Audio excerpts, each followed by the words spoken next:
నేను గత వారం మీ దగ్గరికి వచ్చినప్పుడు గత వారం కాబట్టి అంతకుముందు వారం నెహెమ్యా గ్రంథంలో నుండి మీకు ఒక శ్రేష్టమైన సంగతిని జ్ఞాపకం చేశాను. 13వ అధ్యాయంలో, నెహెమ్యా గ్రంథం 13వ అధ్యాయంలో మందిర స్థలం, ప్రతిష్ఠించబడిన దేవుని మందిర స్థలాన్ని అన్యుడు వాడుకున్నందువలన జరిగిన దిద్దుబాటు, నెహెమ్యా గారు వచ్చి దాన్ని ఎలా దిద్దుబాటు చేశాడు అనే సంగతిని నేను ఆ రోజు మీకు జ్ఞాపకం చేశాను. దేవుని మందిర స్థలంలో దేవుని సేవకుల కొరకు, దేవుని సేవకులకు దశమ భాగాలు, ప్రథమ ఫలాలు, ధనధాన్యాలు, వాళ్ళకు సంబంధించిన కానుకలన్నీ ఉండవలసిన దేవుని గదిని లో నుండి అవన్నీ తీసి బయటపడేసి ఒక అన్యుడు టోబియా యొక్క సామాన్లు తీసుకొచ్చి దాంట్లో పెట్టి ఆ గదిని విస్తరించి వాడి కొరకు ఇచ్చారు. దానివలన నెహెమ్యా గారికి బాగా కోపం వచ్చి ఎలియాషీబు అనే ప్రధాన యాజకుని, టోబియాను గద్దించి ఆ సామాన్లన్నీ బయటపడేసి దాన్ని మళ్ళీ పరిశుద్ధపరిచి దాన్ని మళ్ళా ప్రతిష్ఠించి యాజకులకు, లేవీలకు రావలసిన పాళ్ళన్నీ తీసుకొచ్చి మందిరంలో పెట్టారు. అది నెహెమ్యా చేశాడు. అధికారులను ఆ రోజు గద్దించాడు, పోరాడాడు అనే సంగతిని నేను ఆ రోజు జ్ఞాపకం చేశాను. సో మందిరం మీద ఉండవలసినటువంటి పవిత్రతను వాళ్ళు పాడు చేసి వాళ్ళు దుర్మార్గంగా ప్రవర్తించిన కారణం చేత నెహెమ్యా కోపం వచ్చి దాన్ని దిద్దుబాటు చేశాడు అనేది ఒక కారణం చెప్పాను. ఈ రోజున మరొక కారణం మీ ముందు చెప్పాలని ఆశపడుతున్నాను. రండి 13వ అధ్యాయం 17వ వచనం, లేకపోతే 16 నుంచి 17వ వచనం చదవండి, చాలు, నేను చెప్తాను. అంతటా యూదుల ప్రధానులను నేను ఎదురాడి, విశ్రాంతి దినమును నిర్లక్ష్యపెట్టి మీరెందుకు ఈ దుష్కార్యమును చేయుదురు? మీ పితరులను ఇట్లు చేసి దేవుని యొద్ద నుండి మన మీదకిని ఈ పట్టణస్థుల మీదకిని. చాలమ్మా, నేను చెప్తానమ్మా, వినండి, కొంచెం నా వైపు వినండి.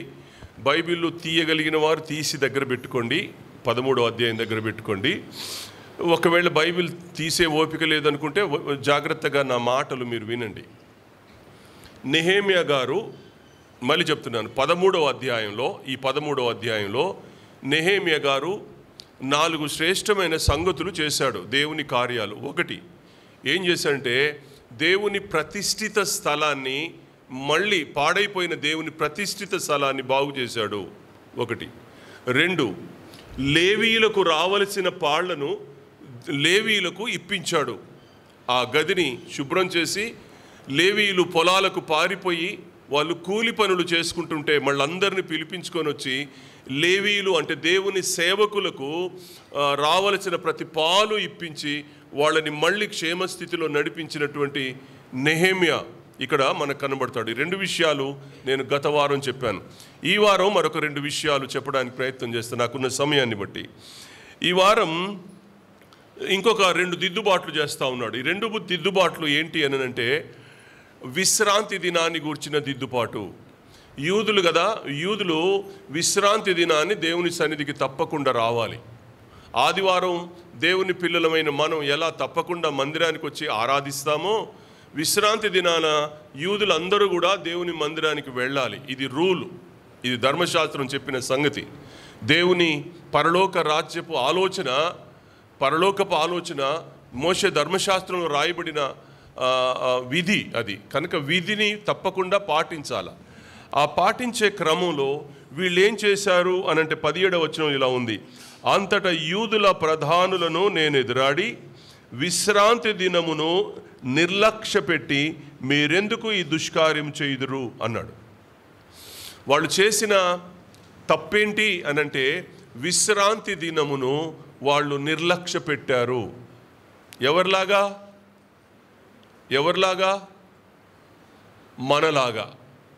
మనలో ఆదివారం నాడు నిర్లక్ష్యం పెడతారు కదా, దేవుని సన్నిధికి రాకుండా, ఆదివారం దేవుని సన్నిధికి రాకుండా నిర్లక్ష్య పెట్టే ప్రజలు చాలామంది ఉన్నారు మన లోపల. అలాంటి వాళ్ళు అన్నమాట వీళ్ళు కూడా, అలాంటి వాళ్ళే వీళ్ళు కూడా. దేవుడు అని వేల సంవత్సరాల క్రితం ఈ మాటలు బైబిల్లో రాయకపోయి ఉంటే నిజంగా మనకు తెలిసి ఉండేయా ఇవన్నీ?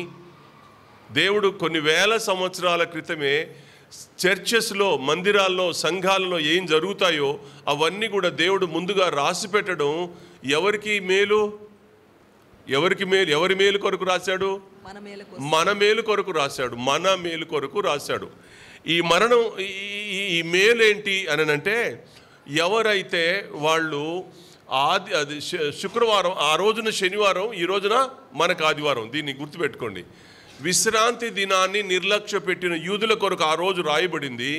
ఈ రోజున ఆదివారం రాని వారి కొరకు రాయబడింది. పరిశుద్ధ దినం రాని వారి కొరకు రాయబడిన మాట.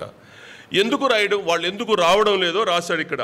మీరు చూడండి 15వ వచనం చూడండి.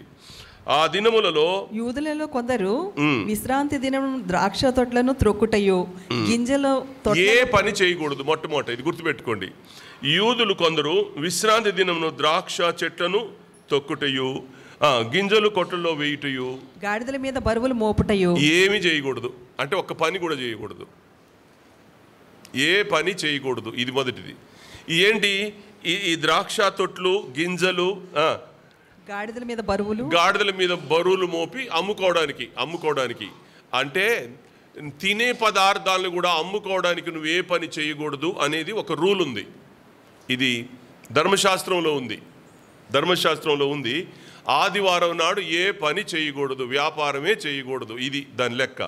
తర్వాత చదువునానా అంజూరపు పండ్లను, నానా విధములైన బరువులను విశ్రాంతి దినమున యెరూషలేములోనికి తీసుకుని వచ్చి చూచి, ఈ ఆహార వస్తువులను ఆ దినమున అమ్మిన వారిని గద్దించితిని. సో ఆ దినమున ఏం జరుగుతుంది అని అంటే, ద్రాక్షరసం తీస్తున్నారు, గింజలు, నూనె ఆడిస్తున్నారు. ఆడించిన నూనెను, ద్రాక్షరసాన్ని గాడిదల మీద బరువు మోపించేసి యెరూషలేములోకి తీసుకొని వచ్చి యెరూషలేములో అమ్మకాలు పెట్టారు. యేసుప్రభుకు బాగా కోపం వచ్చి తాళ్ళు తీసుకొని కొట్టింది ఎవరిని? వ్యాపారం చేసేవాళ్ళనే. ఈ ఆదివారం నాడు విశ్రాంతి దినాన్ని వ్యాపారం టిల్లుగా మార్చినందుకు, నా తండ్రి ఇంటిని మీరు వ్యాపారపు టిల్లుగా మారుస్తారని తాళ్ళని కొరడాలుగా చేసి పిచ్చ కొట్టుడు కొట్టాడు వాళ్ళని. ఎట్లా కొట్టాడంటే మామూలుగా కొట్ల, వాళ్ళ బల్లలు తోసేశాడు. వాళ్ళు డబ్బులు పెట్టుకుని ఈ బల్లను ఇట్లా విసిరి కొట్టాడు. ఎంత కోపం అంటే ఆ రోజున దేవుని యేసుక్రీస్తు ప్రభు వారి మొట్టమొదటి కోపం అక్కడే చూసాం మనం. ఈ రోజున ఆ రోజున అలాగే ఉన్నారు, ఈ రోజున కూడా అలాగే ఉన్నారు. ఆ రోజున కోపపడిన దేవుడు ఈరోజు కోపపడడా? కోపడతాడు. అందుకనే నిర్లక్ష్యం చేయొద్దు. దేవుని దినాన్ని దేవునికి ఇవ్వడం నేర్చుకోండి. వ్యాపారాలు చేసే మీరందరూ ఎంకన్నని అడిగితే రెండు నెలలకు ఒక్కసారో 2 సార్లు వస్తే గొప్ప అబ్బాయి. వ్యాపారం. సుబ్బయ్య అసలు రానే రాడు, సునంద రానే రాదు, రాహేలు వస్తుంది కానీ రాహేలు పిల్లలు రారు అప్పుడప్పుడు. అట్లా వ్యాపారాలు చేసే మన వాళ్ళందరూ కూడా అక్కడ అప్పుడు అంటే ఉదాహరణకు వాళ్ళ పేర్లు కళ్ళ ముందు ఉన్నారు కాబట్టి చెప్తున్నాను. ఇలా వ్యాపారాలు చేసే ప్రతివారు దేవుని మందిరానికి రావడానికి ఇష్టపడట్లా. ఎందుకు అనంటే దేవుని మందిరం కంటే డబ్బు సంపాదన ముఖ్యం అని అనుకుంటున్నారు. దేవునికి కోపం వచ్చేది, బాధ వచ్చేది అక్కడే. దేవునికి కోపం, బాధ కలిగేది అక్కడే. ఆ రోజున తాళ్ళు కొరడాలుగా చేసి కొట్టింది అక్కడే. ఇక్కడ నెహెమ్యాకు, దేవుని సేవకుడైన నెహెమ్యాకు కోపం వచ్చింది. మీరు చూడండి ఏమన్నాడు చూడండి. ఈ ఆహార వస్తువులను ఈ దినమున అమ్మిన వారిని గద్దించి తిని అన్నాడు. వాళ్ళని మొట్టమొదట గద్దించాడు. వాళ్ళని గద్దించి 16వ వచనంలో, తూరు దేశస్థులను కాపురముండి యెరూషలేములోను విశ్రాంతి దినములోను యూదులకు చేపలు మొదలైన నానావిధ వస్తువులను తెచ్చి అమ్ముచుండిరి. ఇప్పుడు నానా విధమైన వస్తువులు తీసుకొచ్చి అమ్మేస్తున్నారు. ఆ రోజున విశ్రాంతి దినమున నానా వస్తువులన్నిటిని దాని గురించి చాలా పెద్ద స్టోరీ ఉంది, చాలా పెద్ద వివరణ ఉంది. మనకి సమయం సరిపోదు కాబట్టి ఉదాహరణకు నేను ఇక్కడ ఉన్న మాటలే చెప్తున్నాను నేను మీకు. ఆ రోజున తూర్పు దేశస్తులు వాళ్ళు కూడా గాడిదల మీద బరువులు మోయించుకొని వచ్చి, యెరూషలేము చుట్టూ ప్రాకారం ఉంది. ఆ ప్రాకారానికి 12 గుమ్మాలు ఉన్నాయి. ఈ తూర్పు గుమ్మంలో నుండి అందరూ వచ్చేవాళ్ళు ఆ ఆవరణంలో కూర్చొని ఆ సంతలాగా వరుసగా పెట్టేసి అమ్మేవాళ్ళు. వాళ్ళు యూదులందరూ వెళ్ళి కొనుక్కొని యెరూషలేములోనే కదా, పట్టణంలోనే కదా, కనుక యెరూషలేము పట్టణం అనేది చాలా పెద్ద పట్టణం. అక్కడ నుంచి తూర్పు నుంచి బయటకు వచ్చి ఆ ద్వారాలు తీసుకొని, తెరవబడిన ద్వారాలన్నీ తీసుకొని వచ్చి లోపల పెట్టుకొని సంతలాగా ఏర్పాటు చేసుకొని ఆ సంతల్లో అమ్ముకునేవాళ్ళు. ఇది ఆ రోజుల్లో జరుగుతుంది.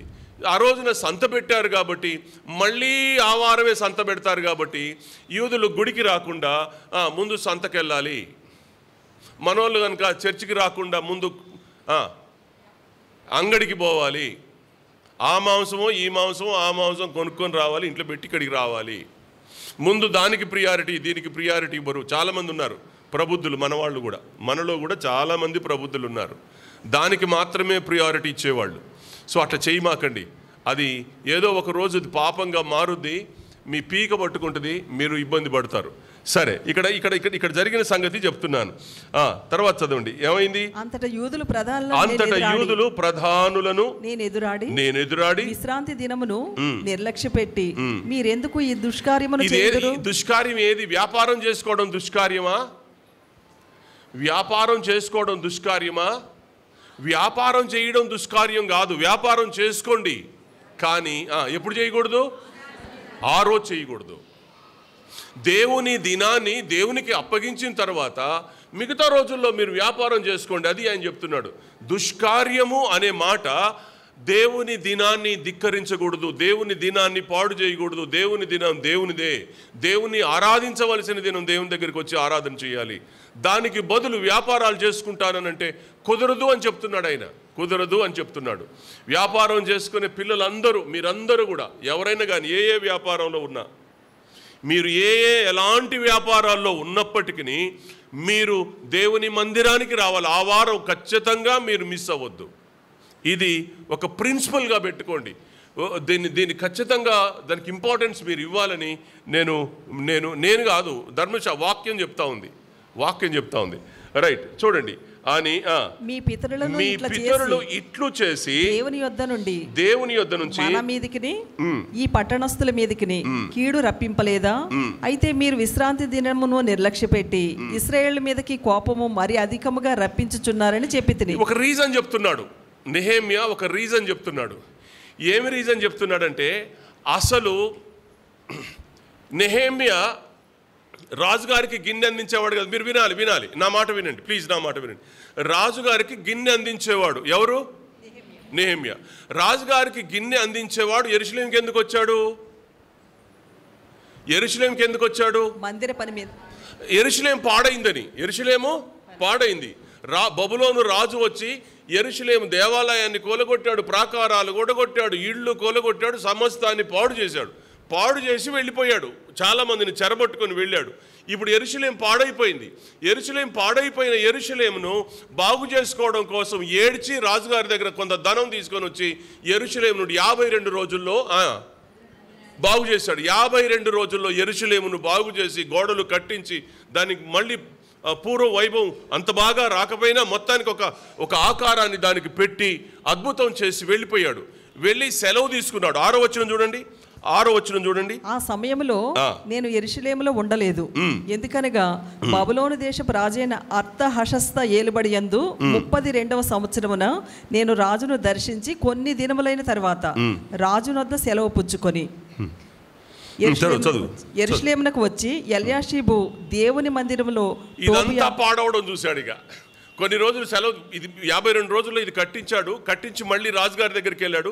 రాజుగారి దగ్గర కొన్ని రోజులు పనిచేసి మళ్ళీ కొన్ని రోజులు సెలవు తీసుకొని యెరూషలేముకి వచ్చేసరికి యెరూషలేము మొత్తం నాశనం అయింది. మళ్ళీ అది గుర్తు చేస్తున్నాడు. ఒరే అబ్బాయిలు, ఏమన్నాడనంటే మీ పితరులు ఇట్లు చేసి దేవుని యొద్ద నుండి మన మీదికి, మన పట్టణం మీదికి కీడు రప్పింపలేదా?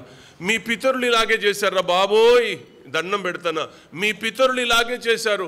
దేవునికి కోపం పుట్టించి ఈ పట్టణం మీదకి కీడు రప్పించింది దానికోసమే. మీ పితరులు వ్యాపారాల పేరిట, మీ పితరులు పనుల పేరిట, వ్యాపారాల పేరిట మీ పితరులు చేసిన ఆ దుష్కార్యం వలన ఈ పట్టణం నాశనమైంది, ఈ పట్టణం కాలిపోయింది, గుమ్మాలు కాలిపోయినాయి. ఈ పట్టణం ఇంత దుస్థితికి కారణం మీ పితరులు చేసిన తప్పుడు పని. ఏం చేశారు? ఏం చేశారు? విశ్రాంతి దినాన్ని నిర్లక్ష్యం చేశారు. విశ్రాంతి దినాన్ని నిర్లక్ష్యం చేశారు.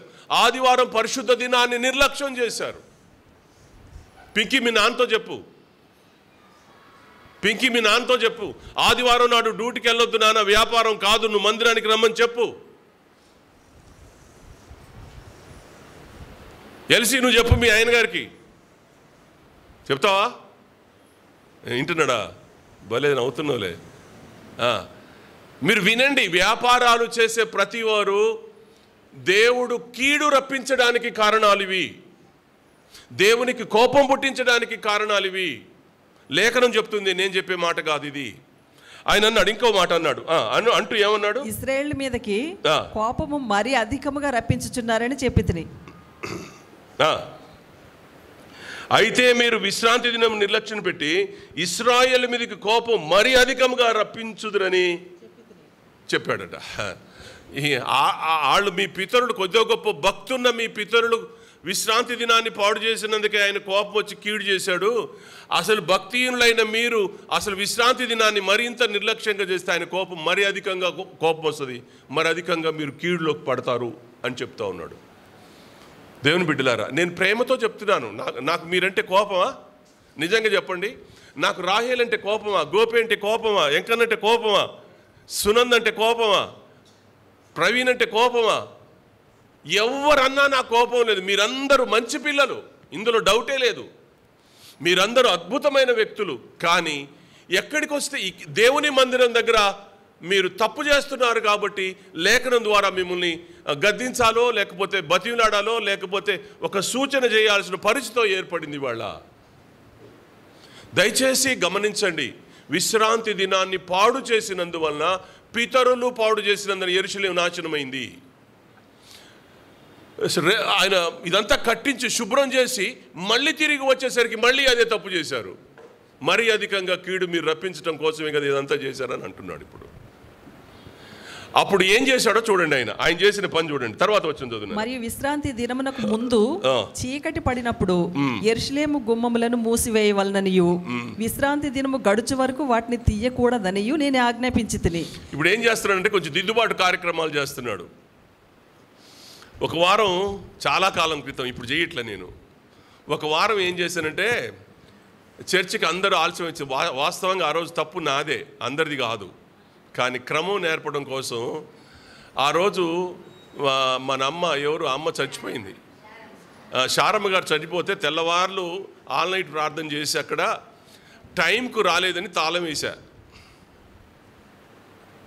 టైంకి అందరూ రావడం లేదని తెల్లవారులు మెలుకొని ఉన్నారు, ప్రార్థనలోనే ఉన్నారు. అప్పుడే వెళ్ళారు, ఇంటికి వెళ్ళారు, స్నానాలు చేసుకొని మళ్ళీ గబగబ రావాలి. కొంచెం ఆలస్యమైంది. అయ్యగారికి కోపం వచ్చింది, తాళం వేశాడు. తాళం వేస్తే రక్తపాతం. ఏం చేయాలిగా? ఈ తల ఆడ గుద్దుకొని నెత్తురు గారి ఇదంతా బాధ. ఏడిచి మనోళ్ళు ఇక నాకు అప్పుడు బుద్ధి వచ్చింది, తలుపు వేయకూడదు అనుకున్నా. కానీ ఈయన ఎందుకో తలుపులు వేసాడంట. నెహెమ్యా విశ్రాంతి దినాన అమ్మకాలకు వెళ్ళి అమ్ముకోవడం, కొనుక్కోవడం అనే ప్రక్రియ ఆ రోజున జరుగుతుంటే నెహెమ్యా గారు చేసిన దిద్దుబాటు ఏంటంటే అందరినీ లోపలికి రాకుండా గేట్ వేసాడంట. తూర్పు గుమ్మం మూసేశాడు. ఆ గుమ్మం అంతా మూసేశాడు. చూడండి యెరూషలేము గుమ్మములను మూసివేయవలనని. యెరూషలేము గుమ్మములను, ఒక గుమ్మం మూసేస్తే ఇంకో గుమ్మం గుండా వస్తారు, అది మూసేస్తే ఇంకో గుమ్మం గుండా వస్తాడు. అందుకనే గుమ్మములు అన్నాడు ఇక్కడ. గుమ్మములను మూసివేయవలననియు విశ్రాంతి దినము గడుచు వరకు వాటిని తీయకూడదని నేను ఆజ్ఞాపించితిని. మొత్తం టోటల్ లాక్ చేసి పడేయండి. బయటోడు తూర్పు దేశంలో నుంచి గాడిదల మీద బరువు ఎక్కించుకొని వచ్చి చేపలు అమ్మేవాడు, రూకలు అమ్మేవాడు, ద్రాక్షరసం అమ్మేవాడు, అది ఇది అమ్మేవాడు ఎవడు కూడా లోపలికి రావడం లేదు. వాళ్ళు లోపలికి రావడం ద్వారా లోపల వెళ్ళి కొనుక్కొని వస్తున్నారు కనుక అసలు వాళ్ళు బయట వాళ్ళని లోపల కొనుక్కోవడానికి అనుమతి లేకుండా మొత్తం గుమ్మాలన్నీ మూపించేశాడు. ఆ గేట్లన్నీ మూపించేశాడు ఆయన. గడియలు పెట్టిచ్చేసాడు ఆయన. చూడండి ఏం జరిగిందో. మరి విశ్రాంతి దినమున ఏ బరువైనను లోపలికి రాకుండా గుమ్మముల యొద్ద నా పనివారిలో కొందరిని కావలి ఉంచి తలుపులు పెట్టాడు, తాళాలు వేయటమే కాదు పనివారిని కూడా కాపలా పెట్టాడు. సెక్యూరిటీని కట్టుదిట్టం చేశాడు నెహెమ్యా. ఒక్కడు కూడా లోపల కనబడకూడదని. చూడండి తర్వాత అయినా సరే ఏం జరిగిందో చూడండి. వర్తకులను నానా విధములైన వస్తువులను అమ్మువారును 1-2 మారులు యెరూషలేము అవతల బస చేసి అయినా వాళ్ళు బయటికి పోవట్లా. బయట నుంచి వచ్చారు కదా, వాళ్ళందరూ బయటికి పోవట్లా, బయట బస చేస్తున్నారంట. బయట బస చేస్తున్నారు. వాళ్ళ ఆశ ఏంటి? వ్యాపారం జాగాల. లోపల ఉన్న వాళ్ళు ఇప్పుడు బయటికి రావాలా. హలో వినండి. లోపల ఉన్న వాళ్ళు ఇప్పుడు ఏం కావాలా? కొనుక్కోవడానికి బయటికి వెళ్ళాలా. ఇప్పుడు అందువల్ల ఇప్పుడు ఈయనేం చేశాడు? తలుపులు వేసాడు, తాళాలు వేసాడు, కాపలా పెట్టాడు. ఇప్పుడు బయటోడికి లోపలికి పోవడానికి లేదు, బయటోడు లోపలికి రావడానికి లేదు, లోపలోడు బయటికి పోవడానికి వీలు లేకుండా కట్టుదిట్టం చేసి పడేశాడు. ఒక సేవకునికి విశ్రాంతి దినాన్ని గూర్చిన శ్రద్ధ ఇంత భారంతో ఉంటే, ఇంత బాధ్యత కలిగి అతడు పనిచేస్తుంటే, లోపల ఆశీర్వదించబడవలసిన విశ్వాసులు ఎలా ఉండాలి?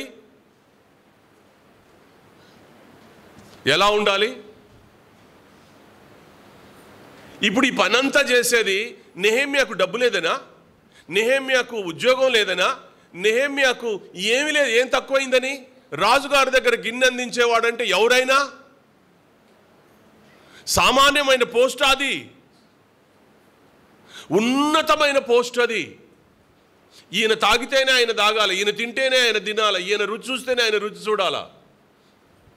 రాజుగారికి ఏదైనా అయిందంటే ఇతడు బాధ్యుడు. రాజుగారి ప్రాణానికి ప్రాణం అన్నమాట. ఇలాంటి ఉద్యోగం చేస్తున్నవాడు, రాజుగారికి గుండెకు దగ్గరగా ఉండగలిగిన వాడు, రాజుగారికి అలా లేకపోయి ఉంటే ఎందుకు ఏడుస్తావయ్యా, డబ్బు తీసుకొని పో, నీ జాతి కోసం ఏం చేసుకుంటావో చేసుకోపో అని అన్ని డబ్బులు పంపిస్తాడా?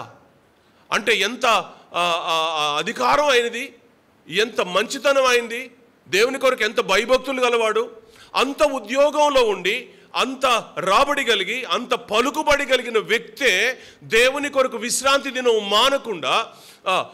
మానకూడదు అనే ఒక నిర్ణయం తీసుకొని ప్రజలను ఒక మంచి మార్గంలో నడిపిస్తుంటే, ప్రజలు మాత్రం విశ్రాంతి దినాన్ని పాడు చేస్తున్న అనుభవం గుర్తు చేస్తున్నాడు. మీ పితరులు ఇలా పాడు చేసినందుకు యెరూషలేము పాడైపోయింది, మళ్ళీ మీరు అదే పని చేస్తున్నారు, మళ్ళీ మీరు ఈ యెరూషలేముని మళ్ళా నాశనం చేస్తారా? అంతకంటే అధికమైన కీడును రప్పిస్తారా మీరు అని గద్దించాడు, కోపపడ్డాడు. అవతల బస చేసిన వాళ్ళ దగ్గరికి వీళ్ళు వెళ్లకుండా లాక్ చేశాడు, డోర్లు లాక్ చేశాడు, కాపలా పెట్టాడు.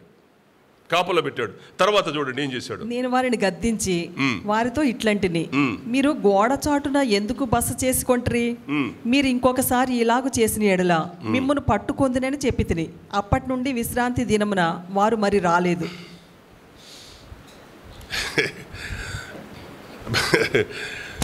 ఏం చేస్తాడో కానీ మామూలుగా చేయలే వాళ్ళని.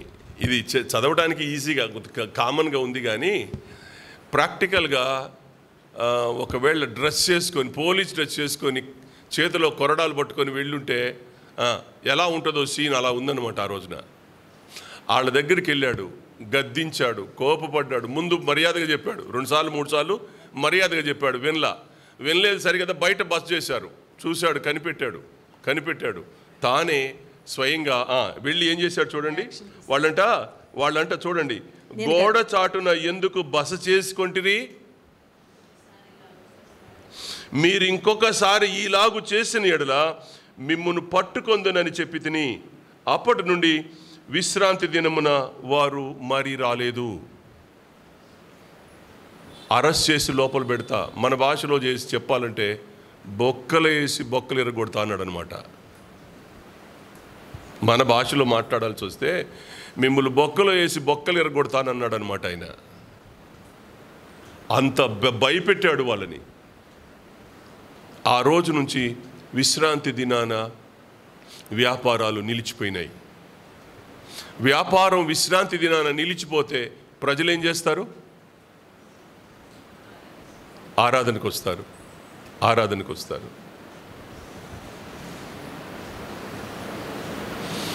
దేవుడు అంటే నెహెమ్యాలో పెట్టిన భారం ఏంటంటే, విశ్రాంతి దినాన దేవుని పిల్లలు ఎవరు ఇండ్లలో కూర్చోవద్దు, పని చేసుకోవద్దు, వాళ్ళు ఏమి చేసుకోవద్దు, వాళ్ళు వచ్చి దేవుణ్ణి ఆరాధించాలి. దేవుని ఆరాధన స్థలాన్ని, ఆరాధన సమయాన్ని ఏ ఒక్క వ్యక్తి కూడా పాడు చేసి ఈ దేశం మీదికి, ఈ ఇశ్రాయేలు యెరూషలేము పట్టణం మీదికి కీడు రప్పించకూడదు అని తాను తీసుకున్న నిర్ణయం గొప్పదిగా మారింది. తదనంతరం అద్భుతమైనటువంటి కార్యాలు ఆ కుటుంబాల్లో, ఆ యెరూషలేము పట్టణంలో జరిగినాయి. ఆ తర్వాత ఎన్నడూ అది కూల్చబడలా. దయచేసి నా మాట వినండి. మళ్ళీ ఎప్పుడు యేసుక్రీస్తు ప్రభువారు వచ్చి రాయి మీద రాయి నిలవకుండా ఇది పాడైపోద్ది ఈ మందిరం అని చెప్పి, ఆ తర్వాత యూదులు పాపం చేసినందువలన, యూదులు తప్పు చేసినందువలన, యూదులు మనుష్య కుమారుని సిలువకేసి కొట్టినందువలన, యూదుల్లో చెడుతనం చేరినందువలన ఆయన వాళ్ళని శపించాడు. ఆ కారణం చేత రాయి మీద రాయి నిలవకుండా యేసుక్రీస్తు కాలం తర్వాత అది పాడైపోయింది. ఆ స్థలంలోనే ఇవాళ యెరూషలేములో యూదులు ఇవాళ డూమ్ ఆఫ్ ది రాక్ కట్టుకొని ఉన్నారు. ఇవాళ యెరూషలేము పట్టణం మీరు చూడండి, ఒక బంగారపు ఆకారంలో పెద్ద డూమ్ కనబడుద్ది. అది ముస్లిమ్స్ ఆక్యుపై చేసి దాన్ని కట్టిన స్థలం. అది చాలా చరిత్ర ఉంది యెరూషలేముకి. దేవుణ్ణి దుఃఖపెట్టినందువలన, దేవుణ్ణి బాధ పెట్టినందువలన, దేవుని నిర్లక్ష్యం చేసినందువలన, యెరూషలేమును పాడు చేసినందువలన వాళ్లకు జరిగినటువంటి కీడు అదంతా. 1900 సంవత్సరాలు వాళ్ళు దేశదిమ్మరులుగా మారి ఎక్కడ పడితే అక్కడే చెదిరిపోయారు వాళ్ళు. భలే బాధ అనిపిస్తుంది, అది భలే బాధ. కాబట్టి దయచేసి మీరు గమనించాలని నేను మీకు మనవి చేస్తున్నాను. వాళ్ళు ఎందుకు అలా జరిగింది? వాళ్ళు పితరులు చేసిన తప్పేంటి? మీరు చూడండి, నేను ఒక వాక్యం చూపిస్తాను. దినవృత్తాంతముల 2వ గ్రంథం, మీరు దినవృత్తాంతముల 2వ గ్రంథం 36వ అధ్యాయం 11వ వచనం నుంచి చూడండి. సిద్కియా ఏలనారంభించినప్పుడు 21 ఏండ్ల వాడై యెరూషలేములో 11 సంవత్సరములు ఏలెను. అతడు తన దేవుడైన యెహోవా దృష్టికి చెడు నడత నడుచుచు ఆయన నియమించిన ప్రవక్త అయిన ఇర్మియా మాట వినకయు తన్ను తాను తగ్గించుకొనకయు ఉండెను. ఇక్కడ నేను చాలా సంగతులు చెప్తాను చూడండి. నేను ఒక్కొక్క మాట చెప్తా, మీరు గుర్తుపెట్టుకోండి. వాళ్ళు చేసి సిద్కియా ఏలన ఆరంభించిన కాలంలో ఏం జరిగిందో చెప్తున్నాను. మొట్టమొదట ఆనాటి ప్రజల ప్రవర్తన చెప్తున్నాను. నేను ఆనాటి ప్రజల ప్రవర్తన చెప్తున్నాను. ఆ రోజున ఎలా ఉన్నారో ఈ రోజున మన సంఘాల్లో కొద్దిమంది పిల్లలు కూడా అలాగే ఉన్నారు. వాళ్లకు వీళ్ళకి ఏం తేడా ఏం లేదు. వాళ్ళు ఎలా ఉన్నారు మీరు చదువుతూ ఉంటే మీరు చూడండి. 12వ వచనంలో యెహోవా దృష్టికి చెడు నడత నడుచుచు, వాళ్ళు దేవుని దృష్టికి చెడు నడత నడుచుచు అనే మాట. తర్వాత ప్రవక్త అయిన ఇర్మియా మాట వినకయు. 2 ప్రవక్త అయిన ఇర్మియా మాట వినక. పాస్టర్ గారు చెప్పే మాట దేంతో సమానం? చొక్కా మీద పడిన ఒక దుమ్ము రేణుతో సమానం. దేవుని సేవకుని నోటి మాట దులుపుకొని పోతాం కదా, దులుపుకొని పోవడానికి అనమాట నేను చెప్పే మాట. సేవకుని నోటి మాటను దులుపుకొని పోయే ప్రజలు అక్కడ ఉన్నారు.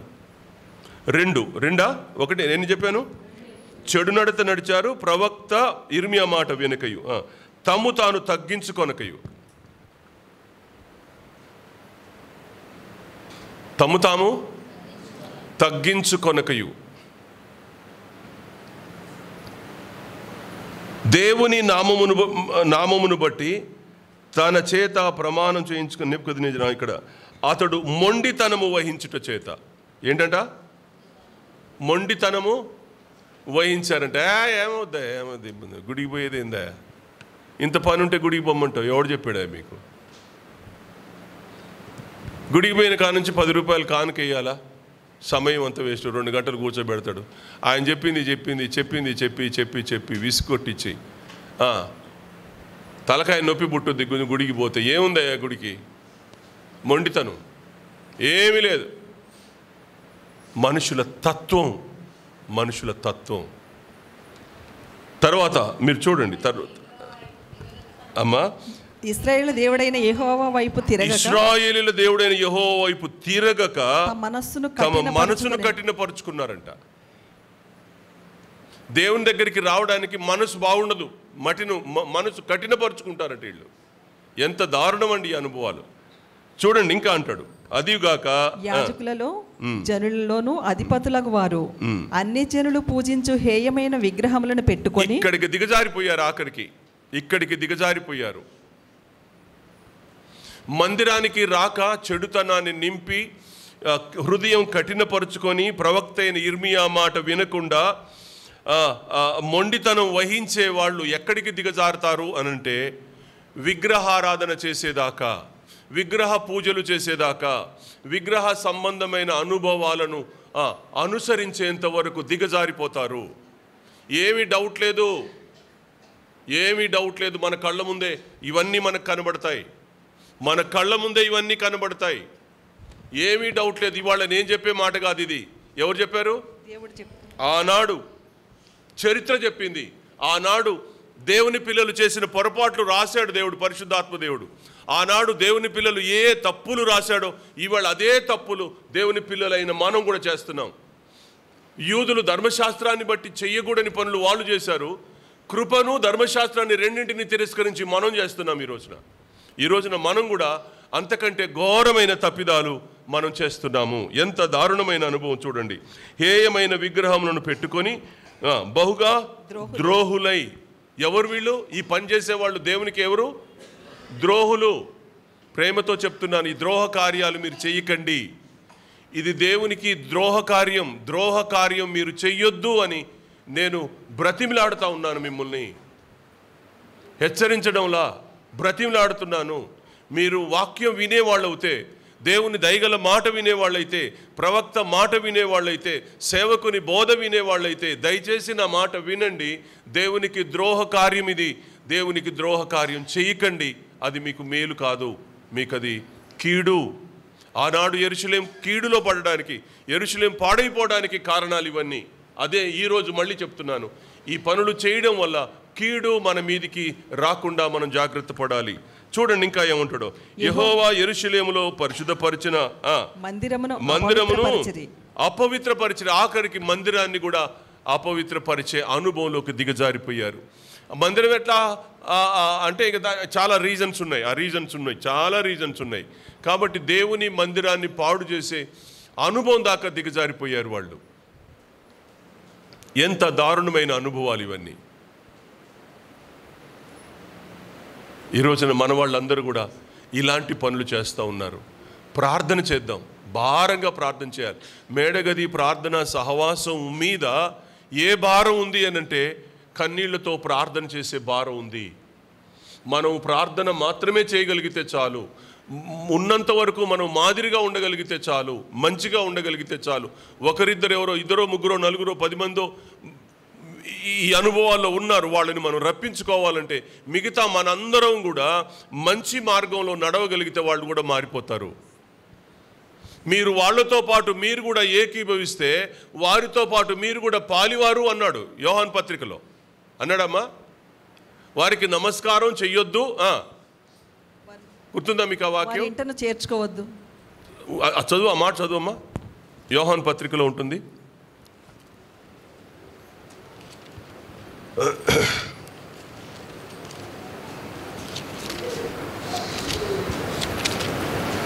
రెండో పత్రికలోనో మూడో పత్రికలోనో చూడమ్మా. ఎక్కడ?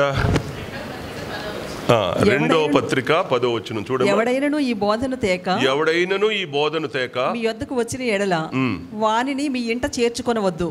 శుభమని వానితో చెప్పను వద్దు. శుభమని వానితో చెప్పువాడు వాని దుష్ట క్రియలలో పాలివాడగు. వాడి దుష్ట క్రియలలో పాలివాడు. ఇందాక నెహెమ్యా ఏమన్నాడు రాసినప్పుడు? సిద్కియా రోజుల్లో ప్రజలు చేసిన పనేంటి? ఈ దుష్టక్రియలే. దుష్టక్రియలలో మీరు పాలివారవుతున్నారు. ఎవరైనా అలాంటి తప్పు చేస్తున్నప్పుడు చేతులు జోడించి మొక్కి చెప్తున్నా, మీ కాళ్ళు పట్టుకొని చెప్తున్నా నేను, ఎవరైనా అలాంటి తప్పు చేసేటప్పుడు మీరు వారితో పాలివారు కావద్దు. మీరు చెప్పండి, మేము రాము. మేము రాము, మేము ఆ అవాంఛనీయమైన దుర్మార్గ పనిలో మేము పాలు పొందము. మేము దేవుని పిల్లలంగా మారాం, మేము రక్షించబడ్డాం, మేము దేవుని క్రైస్తవులమయ్యాం. మేము అలాంటి పనిలో మేము పాలు పొందము. కాళ్ళు మొక్కి చెప్పండి, మీ మీద మాకు కోపం లేదు, మీరంటే మాకు ఇష్టమే, మీరంటే మాకు గౌరవమే, అన్ని గౌరవమే. కానీ ఈ మీరు చేసే పని మాకు గౌరవప్రదంగా లేదు కనుక మేము ఇందులో పాలువారం కాము. వాక్యం చెప్తుంది ఏమని? అక్కడైతే కనీసం వాళ్ళకు నమస్కారం చేయొద్దంట. చూడండి ఆ మాట ఎంత భయంకరంగా అన్నాడు. వారిని చేర్చుకొనవద్దు, శుభమని చెప్పవద్దు. అంటే శుభమని చెప్పడం అంటే నమస్కారం అనమాట. శుభమని చెప్పవద్దు, ప్రైజ్ ది లార్డ్ అని చెప్పొద్దంట. ప్రైజ్ ది లార్డ్ అని కూడా చెప్పవద్దు. శుభమని వానితో చెప్పువాడు వాని దుష్టక్రియలలో పాలివాడు. కట్టవండి, ఏమి నష్టమేముంది? మీ అన్నం మీరు తింటున్నారు, వాళ్ళ అన్నం వాళ్ళు తింటున్నారు, మీ పని మీరు చేసుకుంటున్నారు. మీకేం దానం చేయట్లే కదా, మీకేం అన్నం పెట్టట్లే కదా, మిమ్మల్ని ఏం పోషించడం లేదు కదా. ఆ దుష్టక్రియలు చేసేవాని దుష్టక్రియలలో మీరెందుకు పాలివారై దేవుని చేత కీడు రప్పించుకోవాలి? దేవుని చేత కీడు గొప్పదా? ఒక వ్యక్తి చేసే దుష్కార్యాన్ని నుంచి దూరం జరగడం గొప్పదా? ఏది మేలు? గమనించాలా? మనందరినీ దేవుడు తన కృపచేత రక్షించుకున్నాడు, తన కృపచేత పోషిస్తున్నాడు, తన కృపచేత సమస్త ఆదరణను అనుగ్రహిస్తున్నాడు. చిరిగిపోయిన బట్టలు ఒకనాడు, అన్నం తినడానికి భోజనం లేని ఒకరోజు ఒకసారి గుర్తు చేసుకోండి. ఒకనాడి మన పేదరికాన్ని ఒక్కసారి గుర్తు చేసుకోండి. ఇవాళ దేవుడు దీవించి కృపచేత ఒక స్థానాన్ని దేవుడు తీసుకొని వచ్చినందుకు దేవుని వలన కీడు అనుభవించాలా? మనం దేవునికి లోబడాలా? ఎక్కడ తప్పు చేస్తున్నాం మనం? అలాంటి వాళ్లకు చెప్పండి, వాళ్ళని ప్రేమించండి, వాళ్ళని గౌరవించండి, వాళ్ళతో మాట్లాడండి, వాళ్ళతో అన్ని చేయండి. కానీ వాళ్ళ దుష్క్రియలలో పాలువారు కావద్దు. అవుట్ రైట్గా నో అని చెప్పగలిగిన స్థాయి క్రైస్తవ్యంది. అవుట్ రైట్గా మేము ఈ స్థలంలోకి రామండి, మీరేమన్నా అనుకోండి, మేము అలాంటి పనులు చేస్తే మీ దగ్గరికి మేము రాము. ఆ మనసు మీకు ఇంకా ఉంది అని అంటే మీరు ఇంకా క్రైస్తవులు కాదు. అందుకనే నేను ఈ మాటలు మీకు జ్ఞాపకం చేస్తూ ఉన్నాను. మంచిది. నేను ఇంకా కొంచెం ముందుకు తీసుకెళ్తాను. మన పిల్లోడికి ఒకవేళ జలుబు చేసింది అనుకోండి, ఒక మాట చెప్తా. మన పిల్లోడికి ఎవరికైనా జలుబు చేసింది అనుకోండి, ముక్కు గారుతూ ఉంది, ఐస్ క్రీమ్ బండి రోడ్డు మీదకి వస్తున్నాడు, వాడు గంట కొట్టుకుంటూ వస్తాడు. రాగానే మన పిల్లోడు వాడు వెంటనే తాతయ్య వైపు, నానమ్మ వైపు, అమ్మమ్మ వైపు ఇటు చూస్తాడు. అమ్మ అయితే తిట్టుది, నానైతే తిడతాడని నెమ్మదిగా తాత వైపు చూస్తాడు. వాడు మా యాండి పని అదే, మా ఎమ్మి పని కూడా అంతే. చిన్నగా తాత వైపు ఇట్ట చూస్తారు, అంటే వెంటనే కరిగిపోతున్నారు భయం. ఈలోగా వాళ్ళ అమ్మ బయటికి వెళ్ళి మా పిల్లలు స్కూల్కి వెళ్ళారండి, వెళ్ళిపోండి అంటది. ఎందుకు నేను లోపలే ఉంటా, మా పిల్లలు లోపలే ఉంటారు, వాళ్ళు ఇంకా బయటికి రాలా. ఆ గంట కొట్టుకుని మా పిల్లలు స్కూల్కి వెళ్ళిపోయారు, వెళ్ళే అంటది అనమాట. ఎందుకు? అనారోగ్యం పాలై దానివల్ల మరెక్కువ నష్టం తెచ్చుకుంటాం కనుక. మన పిల్లలు దానివల్ల పాడవకుండా ఉండాలి అని అంటే దాన్ని మనం అవాయిడ్ చేయాలా, దాన్ని దూరంగా పంపించాలా, అంతే. ఏముంది?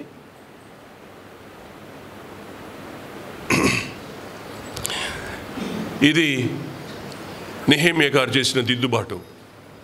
నెహెమ్యా గారు ఏ దిద్దుబాటు చేశాడు చెప్పండి? ఇప్పుడు ఎన్ని దిద్దుబాటు చేశాడు?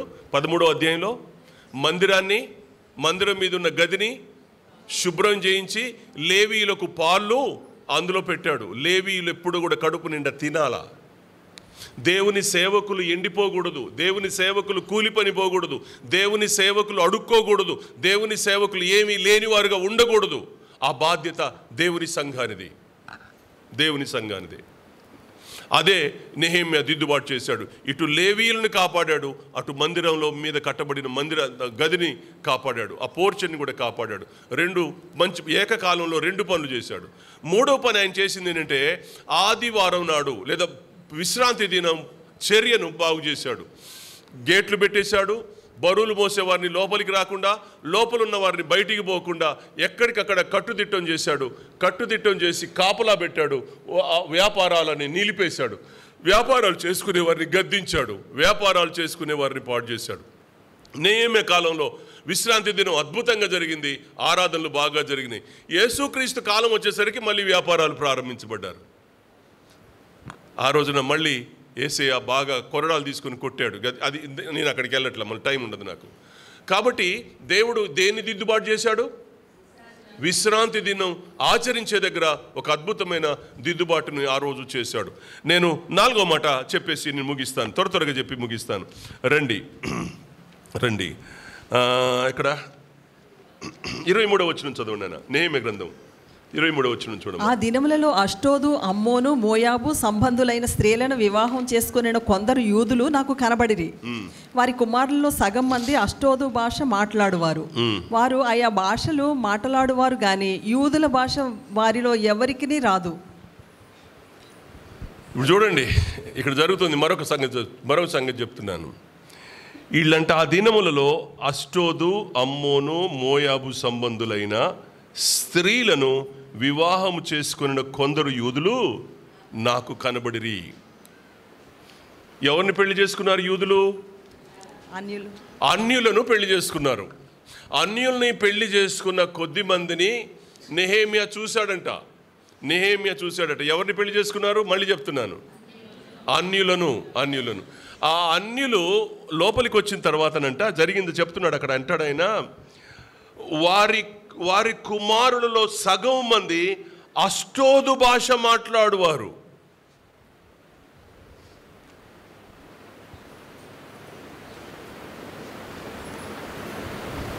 అంటే అన్య స్త్రీలు వచ్చి ఇక్కడ పురుషులకు ఏం నేర్పారు? అన్య స్త్రీలు వచ్చి యూదులకు ఏ భాష నేర్పారు? హలో, వినండి. అష్టోదు స్త్రీ ఎవరంట? అమ్మోను స్త్రీ మోయాబు స్త్రీని పెళ్లి చేసుకున్నారు. పెళ్లి చేసుకొని వచ్చిన ఆ స్త్రీలు తమ భర్తలకు ఏం నేర్పారు? అష్టోదు భాష, వాళ్ళ భాష నేర్పారు. కానీ భర్త ఏం చేయాలా?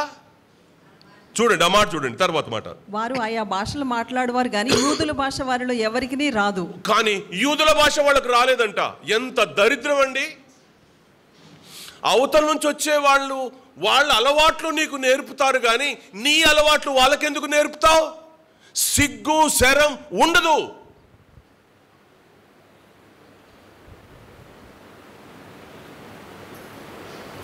వాళ్ళు నేర్పించేయి నువ్వు నేర్చుకుంటావు కానీ నీకు తెలిసిన దాన్ని అవతల వ్యక్తులకు నేర్పించవు. ఎంత దౌర్భాగ్యం ఇది! నెహెమ్యాకు కోపం రావడానికి కారణం, నెహెమ్యా బాధపడడానికి కారణం, నెహెమ్యా కొరడా జుల్పించడానికి కారణం. మీరు రూతు గ్రంథం చూడండి. రూతు గ్రంథంలో చూస్తే మోయాబు దేశంలో 10 సంవత్సరాలు ఉంది. ఎవరు? నయోమి. ఆ నయోమి అన్నది మీలో ఒక్కొక్కతే పెళ్లి చేసుకొని అనుంది. ఒకటో అధ్యాయంలో మీలో ఒక్కొక్కతే పెళ్లి చేసుకొని మీ దారిన మీరు పోండి అంటది. ఒక్కొక్కతే అనే పదం మన భాషలోకి వచ్చేసరికి వస్తే ఇటు రావే పోవే అన్నట్టుగా ఉందన్నమాట. అది అన్య భాష. అది ఏం భాష? అన్య భాష. కానీ ఎప్పుడైతే బెత్లెహేములో అడుగుపెట్టిందో 3వ అధ్యాయం 1వ వచనంలో నా కుమారి అంది. ఏమంది? నా కుమారి అంది.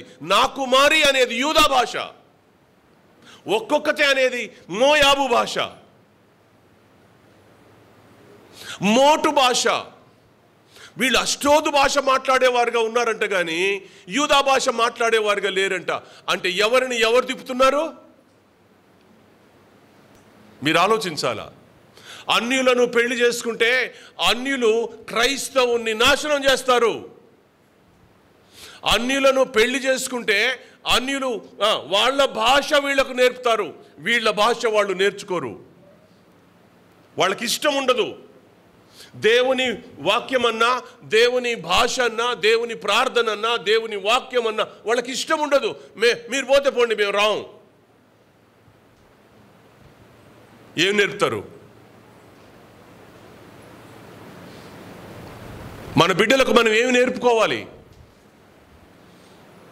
చూడండి ఇంకా చదువునా. అంతటా నేను వారితో వాదించి వారిని శపించి కొందరిని కొట్టి వారి తల వెంట్రుకలను పెరిగివేసి మీరు వారి కుమార్తెలకు మీ కుమార్తెలను ఇయ్యకయు. ఎంత కోపం వచ్చిందంటే నెహెమ్యాకి, ఎంత కోపం వచ్చిందంటే వాళ్ళనంట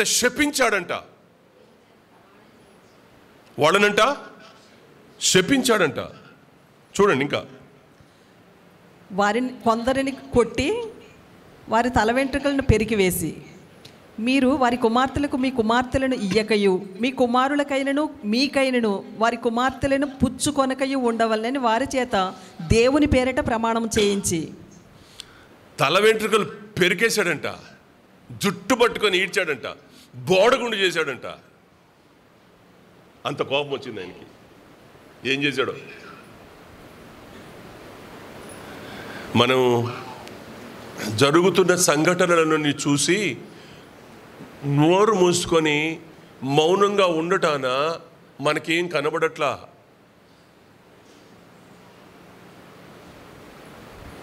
నోరు మూసుకొని ఎందుకు అనాలి? పాపం వాళ్ళే తెలుసుకుంటారు అని అంటుంటే ఎవరికి అది అర్థం కావట్లా. పాత నిబంధన కాలంలో జరిగినట్టు కానీ జరిగితే శిక్షలు తప్ప కృపకు మూలం ఉండదు. ఇక్కడ ధర్మశాస్త్రానుసారంగా వాళ్ళని శపించాడంట. మన నోటి ఇప్పుడు శాప వచనం లేదు. దేవుని సేవకుడు శపిస్తే ఏం జరుగుద్ది? శపించకూడదు. దేవుని సేవకుడు నోట ఆశీర్వచనమే ఉండాలి కానీ శాపవచనం ఉండకూడదు. అందుకని దేవుని సేవకుడు నోరు మూసుకొని కూర్చుంటున్నాడు చాలాసార్లు, అనేక సార్లు. ఆల్వేస్ దేవుని సేవకునికి కోపం పుట్టించి శపించేంత వరకు దూరం తెచ్చుకోదెవరు. ఎప్పుడు శపిస్తాడు? హద్దు మీరినప్పుడు. అప్పటిదాకా ఓర్చుకోగలడు వాక్యానుసారంగా. చూడండి, శపించాడంట, తల వెంట్రుకలు పెరికేశాడట, కొందరిని కొట్టాడంట. చూడండి ఎలా చేశాడు. మీరు వారి కుమార్తెలకు మీ కుమార్తెలను ఇయ్యకయు మీ కుమారులకైనను మీకైనను వారి కుమార్తెలను పుచ్చుకొనకయు ఉండవలనని. ఇంత అడావుడి చేస్తూ ఉంటే, ఇంత గందరగోళం చేస్తూ ఉంటే, ఇంత చేస్తూ ఉంటే ఇంకా భయపడరా? ప్రజలు భయపడ్డారు. ప్రమాణం చేయించండి అని కానీ ప్రమాణం చేశారు. ఇంకా మేము అన్యులను చేసుకోము, ఇంకా మేము ఎప్పుడు కూడా అన్య స్త్రీలని చేసుకోము. ఏమైతే అన్య స్త్రీలను పెళ్లి చేసుకుంటే? అన్య స్త్రీలను పెళ్లి చేసుకుంటే ఏం జరుగుద్ది? రాస్తాడు ఆయన రాస్తాడు ఇక్కడ. చూడండి, కార్యములు జరిగించి 26వ వచనం చదువునాను. ఇట్టి కార్యములు జరిగించి ఇశ్రాయేలు రాజు అయిన సొలొమోను పాపం చేయలేదా? ఇప్పుడు ఇట్టి కార్యం జరిగించి ఇశ్రాయేల్ రాజు అయిన ఎవరు? సొలొమోను పాపం చేయలేదా? పాపం చేశాడు. చూడండి, ఎవరు సొలొమోను ఎవరో చెప్తాడు ఆయన. చూడు, అనేక జనములలో అతని వంటి రాజు లేకపోయినను అంటాడు. చూడండి, ఒకటి, అనేక జనములు అతని వంటి వాడు ఎవరు లేరు. ఎవరు వంటి? సొలొమోను వంటి వాడు ఒకడు లేడు. చదవమ్మా. అతడు తన దేవుని చేత ప్రేమింపబడిన వాడై, మన దేవుని చేత ప్రేమించబడినవాడు ఇశ్రాయేల్ అందరి మీద రాజుగా నియమించబడినను. దేవుడే నియమించాడు, దేవుడే ప్రేమించాడు, దేవుడే అతన్ని గొప్ప చేశాడు. ఇంత చేసిన అన్య స్త్రీలు అతని చేత సహా పాపము చేయించలేదా? అన్య స్త్రీలు అతని చేత పాపము చేయించలేదా? దేవుని పరిశుద్ధ నామం ఎరుగని పిల్లలను పెళ్లిళ్ళు చేసుకుంటే, దేవుని నామం తెలియని వారిని పెళ్లిళ్ళు చేసుకుంటే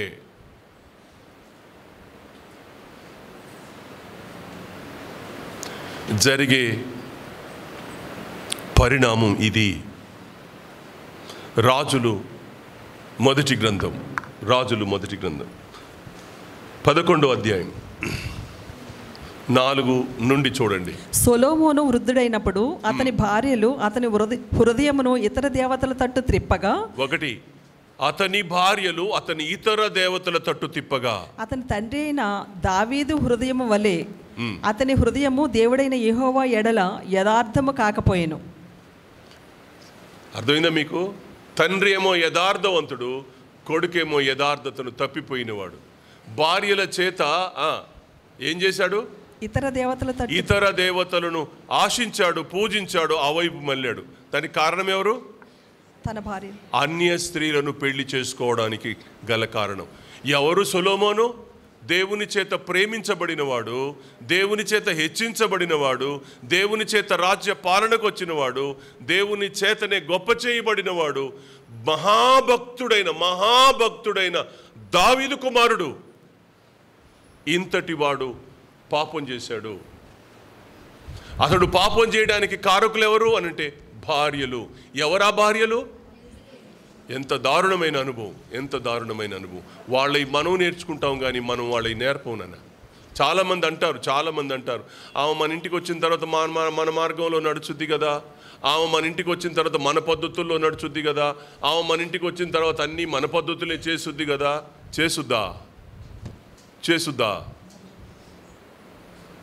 చేసుద్దా? ఎవరో 100కి 1 తప్ప.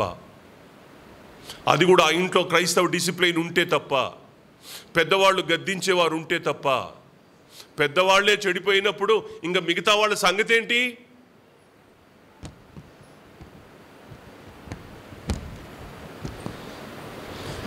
ఎన్ని దారుణమైన అనుభవాలు. 28వ వచనం చదువునాను, ముగిస్తున్నాను నేను.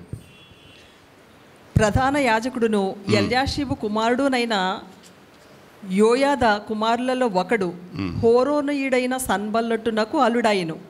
దానిని బట్టి నేను అతన్ని నా యొద్ద నుండి తరిమితిని. అల్లుడిని తరిమారు, ఆ ఊరికి వచ్చిన ఆడపిల్లల్ని తరిమేశారు. మగవాడని ఊరుకోలేదు, ఆడపిల్లలని ఊరుకోలేదు. ఎవరెవరు అన్యుల్ని పెళ్లి చేసుకున్నారో భార్యలైనా సరే తరిమేశారు, అల్లుళ్ళని కూడా తరిమేశాడు. అంతే, ఒక దిద్దుబాటు చేశాడు. అద్భుతమైన కార్యం జరిగింది. నెహెమ్యా కాలంలో దిద్దుబాటు ఎంత శ్రేష్టమైంది అంటే, మందిరాన్ని బాగు చేశాడు, లేవీయుల్ని పట్టించుకున్నాడు, విశ్రాంతి దినాన్ని పాడు చేసిన సంఘాన్ని బాగు చేశాడు, అన్య స్త్రీలను పెళ్లిళ్ళు చేసుకొని నాశనం అవుతున్న సమాజానికి ఒక దిక్చూచి చూపించాడు, ఒక గురిని, ఒక నిర్దేశత్వాన్ని చూపించి అద్భుతమైనటువంటి కార్యాలను చేసి ముగించాడు. ఇవాళ దిద్దుబాటును అసహించుకుంటున్నారు చాలామంది. దిద్దుబాటును ఈ రోజున అసహించుకుంటున్నారు. ఒక మాట చెప్తే వినడంలా వాళ్ళు ఇర్మియా మాటలను లెక్క చేయలేదట, వినలేదంట. ఎవరికి నష్టం జరిగింది? సిద్కియాని తీసుకెళ్ళి లోపల పడేసి తుక్కు కింద ర్యాక్ కొట్టాడు. రాజు ఆయన ఈడ్చుకొని పోయాడు, తాళ్ళకు కట్టుకొని మరి ఈడ్చుకుపోయాడు. మాట వినకపోతే జరిగే నష్టం భయంకరంగా ఉంటుంది. దేవుడు ఊరుకోడు. దేవుని ఒక కోణంలో నుండే మనం చూస్తున్నాం. దేవుని కృపా కాలంలో ఉన్న మనం దేవుని కృపను బట్టి మనం బ్రతుకుతున్నామే కానీ దేవుని కోపాన్ని కానీ నువ్వు చూస్తే నువ్వెన్నడూ తట్టుకోలేవు. అందుకని చేతులు జోడని చెప్తున్నాను. ఈ అన్యస్తమైన కార్యాలలో మీరు పాలు పొందొద్దు, ఆ పనులు మీరు చెయ్యొద్దు. దానివల్ల మీ కీడు మీ మీద, మీ కుటుంబాల మీద, మీ బిడ్డల మీదకి వస్తుంది. దానివల్ల నష్టపోయేది మీరే. దీన్ని ఖచ్చితంగా మీరు కంట్రోల్ చేసుకోవాలా, దీన్ని ఖచ్చితంగా మీరు నిలవబెట్టుకోవాలా, దీన్ని ఖచ్చితంగా మీరు కాపాడుకోవాలా. ఇది దేవుడు మనకు నేర్పుతున్న అద్భుతమైన పాఠం. తలలు వంచండి, ప్రార్థన చేసుకొని బల్ల దగ్గరికి వద్దాం.